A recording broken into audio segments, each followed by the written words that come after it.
Ул көннәрдә Яһүдия чүленә шомдыручы Яхья килде. Ул тәүбә итегез, күкләр патшалыгы инде бик якын дип игълан итте. Ишагия пәйгамбәр чүлдә әнә бер аваз яңгырый. Раббыга юл әзерләгез, аның барыр сукмакларын турайтыгыз дип Яхья турында әйткән иде. Яхьяның өстендә дия йоныннан хәстәрләнгән кием, әбилендә күн каеш иде. Ашаган ризыгы саранча һәм кыр балы булды. Аның янына Иерусалим халкы һәм бөтен Яһүдия белән Үрдүн буе төбәгендә яшәүчеләр килә иде. Килүчеләр үзләренең гөнаһларын таныдылар һәм Яхья аларны Үрдүн елгасында чумдырды. Суга чумдырылырга дип күп фарисейларның һәм саддукиларның килүен күреп, ул аларга: "И сез йылан токымы, башыгызга төшәсе Аллаһы ачу ярсуыннан качып кытыла алырбыз дигән фикерне кем әйтте сезгә? Тәүбәгә килүегезнең ихлас күңелдән икән эшегез белән раслагыз. Атабыз Ибраһим бит, кытылырбыз дип кенә уйламагыз. Сезгә әйтәм, Аллаһы әнә шул ташлардан Ибраһимга балалар бар кыла ала.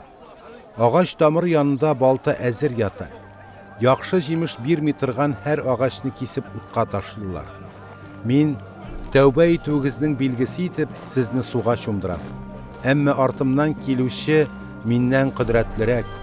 Мин аның аяк киемнәрен күтәреп йөрергә дә лаек түгелмен. Ул башкарган чумдыру изге рух һәм ут белән булыр. Аның кулында җилгәргеч, ул ашлыкны ындырда җилгәреп, бодайын айырып келәтенә салыр, ә кибәген сүнмәс утта яндырыр дип әйтте.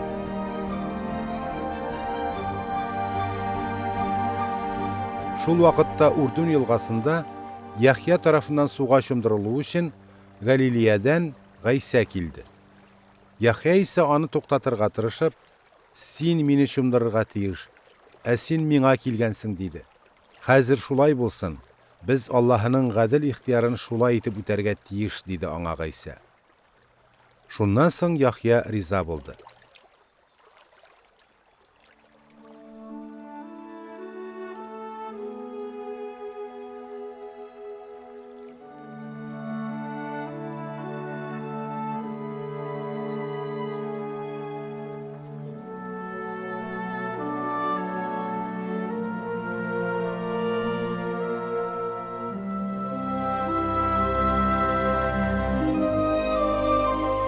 Гайса чумдырылып судан чыккач ук күк капусы ачылып китте.